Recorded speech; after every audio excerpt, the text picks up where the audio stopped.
अष्टावक्र इतने प्रकांड विद्वान थे कि मां के गर्भ से ही अपने पिताजी कहोडः को अशुद्ध वेद पाठ करने के लिए टोंक दिए, जिससे क्रुद्ध होकर पिताजी ने 8 जगह से टेढ़े हो जाने का श्राप दे दिया था।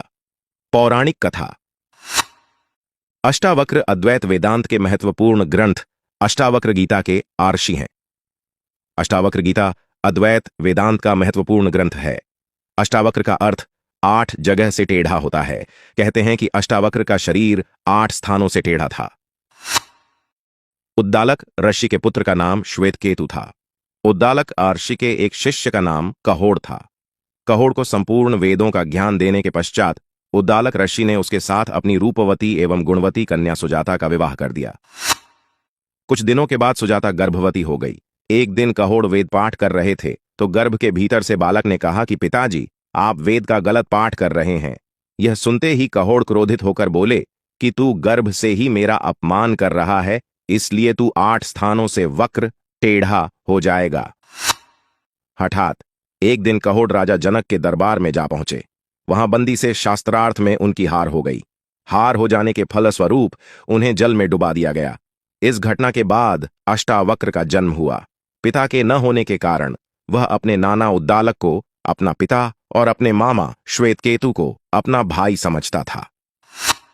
एक दिन जब वह उद्दालक की गोद में बैठा था तो श्वेतकेतु ने उसे अपने पिता की गोद से खींचते हुए कहा कि हट जा तू यहां से, यह तेरे पिता का गोद नहीं है। अष्टावक्र को यह बात अच्छी नहीं लगी और उन्होंने तत्काल अपनी माता के पास आकर अपने पिता के विषय में पूछताछ की। माता ने अष्टावक्र को सारी बातें सच सच बता दी। अपनी माता की बातें सुनने के पश्चात अष्टावक्र अपने मामा श्वेतकेतु के साथ बंदी से शास्त्रार्थ करने के लिए राजा जनक के यज्ञशाला में पहुंचे। वहां द्वारपालों ने उन्हें रोकते हुए कहा कि यज्ञशाला में बच्चों को जाने की आज्ञा नहीं है। इस पर अष्टावक्र बोले कि अरे द्वारपाल, केवल बाल श्वेत हो जाने या अवस्था अधिक हो जाने से कोई बड़ा व्यक्ति नहीं बन जाता। जिसे वेदों का ज्ञान हो और जो बुद्धि में तेज हो, वही वास्तव में बड़ा होता है। इतना कहकर वे राजा जनक की सभा में जा पहुंचे और बंदी को शास्त्रार्थ के लिए ललकारा। राजा जनक ने अष्टावक्र की परीक्षा लेने के लिए पूछा कि वह पुरुष कौन है जो 30 अवयव, 12 अंश, 24 पर्व और 360 अक्षरों वाली वस्तु का ज्ञानी है। राजा जनक के प्रश्न को सुनते ही अष्टावक्र बोले कि राजन, 24 पक्षों वाला, 6 रथुओं वाला, 12 महीनों वाला तथा 360 दिनों वाला संवत्सर आपकी रक्षा करे। अष्टावक्र का सही उत्तर सुनकर राजा जनक ने फिर प्रश्न किया कि वह कौन है जो सुप्तावस्था में भी अपनी आंख बंद नहीं रखता? जन्म लेने के उपरांत भी चलने में कौन असमर्थ रहता है? कौन हृदय विहीन है और शीघ्रता से बढ़ने वाला कौन है? अष्टावक्र ने उत्तर दिया कि हे जनक, सुप्तावस्था में मछली अपनी आंखें बंद नहीं रखती। जन्म लेने के उपरांत भी अंडा चल नहीं सकता। पत्थर हृदयहीन होता है और वेग से बढ़ने वाली नदी होती है। अष्टावक्र के उत्तरों को सुकर राजा जनक प्रसन्न हो गए और उन्हें बंदी के साथ शास्त्रार्थ की अनुमति प्रदान कर दी। बंदी ने अष्टावक्र से कहा कि एक सूर्य सारे संसार को प्रकाशित करता है। देवराज इंद्र एक ही वीर हैं तथा यमराज भी एक है। अष्टावक्र बोले कि इंद्र और अग्निदेव 2 देवता हैं, नारद तथा पर्वत 2 देवर्षि हैं, अश्वनी कुमार भी 2 ही हैं, रथ के 2 पहिए होते हैं और पति पत्नी 2 सहचर होते हैं। बंदी ने कहा कि संसार 3 प्रकार से जन्म धारण करता है। कर्मों का प्रतिपादन 3 वेद करते हैं। तीनों काल में यज्ञ होता है तथा 3 लोक और 3 ज्योतियां हैं। अष्टावक्र बोले कि आश्रम 4 हैं, वर्ण 4 हैं, दिशाएं 4 हैं और ओंकार, आकार, उकार तथा मक्कार, ये वाणी के प्रकार भी 4 हैं। बंदी ने कहा कि यज्ञ 5 प्रकार के होते हैं। यज्ञ की अग्नि 5 हैं, ज्ञानेन्द्रियां 5 हैं, पंच दिशाओं की अप्सराएं 5 हैं, पवित्र नदियां 5 हैं तथा पंक्ति छंद में 5 पद होते हैं। अष्टावक्र बोले कि दक्षिणा में 6 गौयं देना उत्तम है, अर्थुएं 6 होती हैं, मन सहित इंद्रियां 6 हैं, कृतिकाएं 6 होती हैं और साधस्क भी 6 ही होते हैं।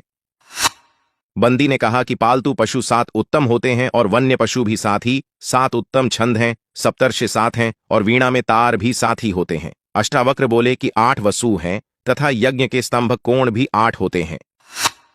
बंदी ने कहा कि पितृ यज्ञ में समिधा 9 छोड़ी जाती है, प्रकृति 9 प्रकार की होती है तथा वृहति छंद में अक्षर भी 9 ही होते हैं। अष्टावक्र बोले कि दिशाएं 10 हैं, तत्वज 10 होते हैं। बच्चा 10 माह में होता है और दहाई में भी 10 ही होता है। बंदी ने कहा कि 11 रुद्र हैं, यज्ञ में 11 स्तंभ होते हैं और पशुओं की 11 इंद्रियां होती हैं। अष्टावक्र बोले कि 12 आदित्य होते हैं, 12 दिन का प्रकृति यज्ञ होता है, जगती छंद में 12 अक्षर होते हैं और वर्ष भी 12 मास का ही होता है। बंदी ने कहा कि त्रयोदशी उत्तम होती है, पृथ्वी पर 13 द्वीप हैं। इतना कहते कहते बंदी श्लोक की अगली पंक्ति भूल गए और चुप हो गए। इस पर अष्टावक्र ने श्लोक को पूरा करते हुए कहा कि वेदों में 13 अक्षर वाले छंद अतिछंद कहलाते हैं और अग्नि, वायु तथा सूर्य तीनों 13 दिन वाले यज्ञ में व्याप्त होते हैं। इस प्रकार शास्त्रार्थ में बंदी की हार हो जाने पर अष्टावक्र ने कहा कि राजन, ये हार गया है, अतएव इसे भी जल में डुबो दिया जाए। तब बंदी बोला कि हे महाराज, मैं वरुण का पुत्र हूं और मैंने सारे हारे हुए ब्राह्मणों को अपने पिता के पास भेज दिया है। मैं अभी उन सबको आपके समक्ष उपस्थित करता हूं। बंदी के इतना कहते ही बंदी से शास्त्रार्थ में हार जाने के पश्चात जल में डुबोए गए सार ब्राह्मण जनक की सभा में आ गए, जिनमें अष्टावक्र के पिता कहोड़ भी थे। अष्टावक्र ने अपने पिता के चरण स्पर्श किए। तब कहोड़ ने प्रसन्न होकर कहा कि पुत्र, तुम जाकर समंगा नदी में स्नान करो, उसके प्रभाव से तुम मेरे शाप से मुक्त हो जाओगे। तब अष्टावक्र ने इस स्थान में आकर समंगा नदी में स्नान किया और उसके सारे वक्र अंग सीधे हो गए। धन्य है हमारी सनातन संस्कृति।